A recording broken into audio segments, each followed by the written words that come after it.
ಬಾಗಲಕೋಟೆ ಉಪಚುನಾವಣೆಯ ಸಂದರ್ಭದಲ್ಲಿ ಅವ್ಯವಸ್ಥೆ ಆಗಿದೆ. ಈಗ ಬಿಸಿಲಿನಲ್ಲಿ ನಿಂತು ನಿದ್ರಾಣಗೊಂಡಿರುವಂತಹ ಅಸ್ವಸ್ಥಗೊಂಡು ವೃದ್ಧೆಯನ್ನ ಚಿಕಿತ್ಸೆಗಾಗಿ ಕಳಿಸಿದ್ದಾರೆ ಇಲ್ಲಿನ ಸ್ಥಳೀಯರು. ಮತದಾರರಿಗೆ ಮೂಲಭೂತ ಸೌಲಭ್ಯ ಒದಗಿಸುವಲ್ಲಿ ಕೊರತೆ ಇಲ್ಲಿ ಉಂಟಾಗಿದೆ. ನೋಡಿ, ಕುಡಿಯುವ ನೀರಿನ ವ್ಯವಸ್ಥೆಯೂ ಇಲ್ಲ. ಮತದಾರರಲ್ಲಿ ಬರ್ತಾರೆ, ಕ್ಯೂ ಅಲ್ಲಿ ನಿಂತ್ಕೊಂಡು ಮತ ಚಲಾಯಿಸ್ತಾರೆ, ಆದರೆ ಅವರಿಗೆ ಬೇಕಾಗಿರುವಂತಹ ಕನಿಷ್ಠ ಸೌಲಭ್ಯಗಳು ಇಲ್ಲ. ತುಂಬಾ ಬಿಸಿಲಿದೆ, ಹಾಗಾಗಿ ಈ ಒಂದು ಬಿಸಿಲಿಂದ ಸೌಲಭ್ಯ ಒದಗಿಸುವಲ್ಲಿ ಕೊರತೆ ಉಂಟಾಗಿದೆ ಅಂತ ಗೊತ್ತಾಗ್ತಾ ಇದೆ. ಇನ್ನು ಸುಡುವ ಬಿಸಿಲಿನಲ್ಲಿ ಬಂದಿರುವಂತಹ ಮತದಾರರಿಗೆ ತಟ್ಟಿರುವಂತಹ ಕಂಟಕ ಇದು. ಬಿಸಿಲಿನಿಂದ ತಪ್ಪಿಸಿಕೊಳ್ಳಲು ನೆರಳಿನ ವ್ಯವಸ್ಥೆಯೂ ಇಲ್ಲ. ಮೂಲ ಸೌಕರ್ಯ ಒದಗಿಸಿದ ಕಾರಣ ಸಾರ್ವಜನಿಕರಲ್ಲಿ ಅಸಮಾಧಾನ ಇದೀಗ ವ್ಯಕ್ತ ಆಗ್ತಿದೆ. ಅಧಿಕಾರಿಗಳು ಕ್ರಮ ತೆಗೆದುಕೊಳ್ಬೇಕು ಅಂತ ಹೇಳಿ ಮತದಾರರು ಒತ್ತಾಯ ಮಾಡ್ತಿದ್ದಾರೆ.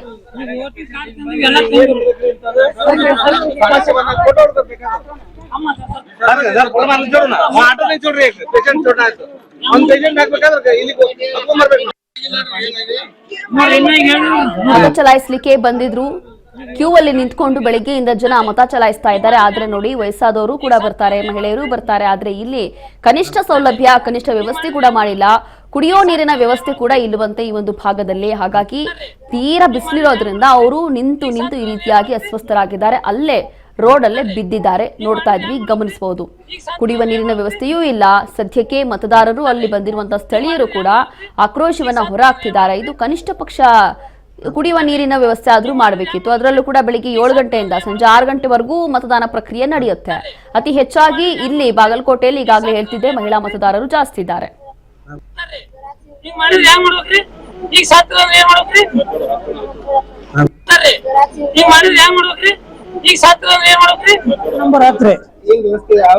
ನೀರಿನ ವ್ಯವಸ್ಥೆ ಇಲ್ರಿ, ಒಂದ್ ಪೆಂಡಾಲ್ ಇಲ್ಲ.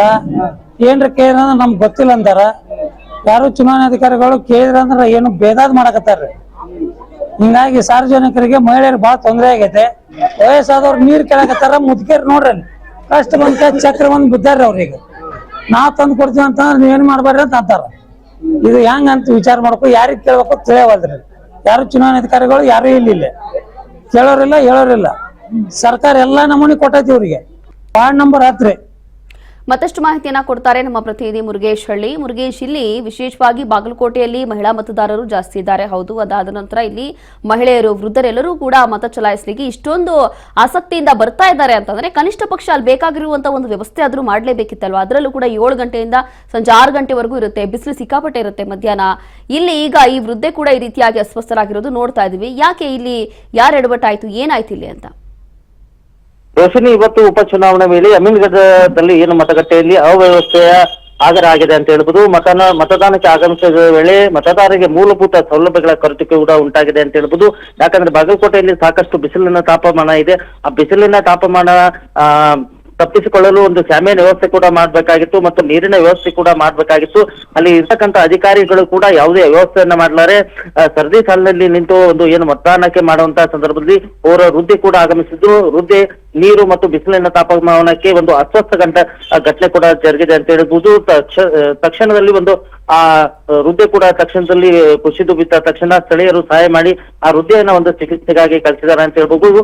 ಇಂತಹ ಚುನಾವಣಾ ಸಂದರ್ಭದಲ್ಲಿ ಕೂಡ ಮೂಲಭೂತ ಸೌಲಭ್ಯಗಳ ಕೊರತೆಯಿಂದ ಮತದಾರರು ಒಂದು ಆಕ್ರೋಶವನ್ನು ವ್ಯಕ್ತಪಡಿಸಿದ್ದಾರೆ. ಸಂಬಂಧಿಗಳ ಅಧಿಕಾರಿಗಳು ಕೂಡಲೇ ಅದನ್ನ ಸರಿಪಡಿಸಬೇಕು ಅನ್ನೋದು ನಿಟ್ಟಿನಲ್ಲಿ ಅವರ ಅಲ್ಲಿ ಮತದಾರರ ಆಗ್ರಹವಾಗಿದೆ ಅಂತ ಹೇಳ್ಬೋದು. ನಗರ ಭಾಗದಲ್ಲಿ ಒಂದು ಶಾಮಿಯಾನ ವ್ಯವಸ್ಥೆ ಆಗಿರ್ಬೋದು, ಕುಡಿಯುವ ನೀರಿನ ವ್ಯವಸ್ಥೆಯನ್ನು ಕೂಡ ಮಾಡಲಾಗಿದೆ. ಆದ್ರೆ ಗ್ರಾಮೀಣ ಭಾಗದಲ್ಲಿ ಈ ರೀತಿಯಾಗಿ ಅಧಿಕಾರಿಗಳ ಒಂದು ನಿರ್ಲಕ್ಷ್ಯದಿಂದ ಮತದಾರರಿಗೆ ಮತದಾನಕ್ಕೆ ಒಂದು ಅಡೆತಡೆ ಉಂಟಾಗಿದೆ ಅಂತ ಹೇಳ್ಬೋದು. ರೋಷಿನಿ, ಥ್ಯಾಂಕ್ ಯು ಮುರುಗೇಶ್, ನಿಮ್ಮೆಲ್ಲ ಮಾಹಿತಿಗಾಗಿ.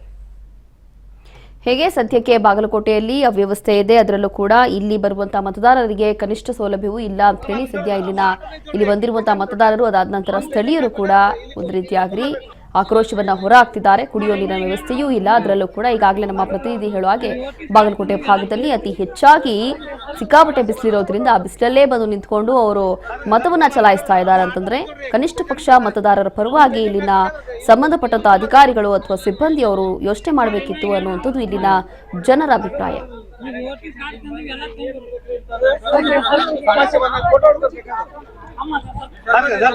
ಸಮಸ್ಯೆ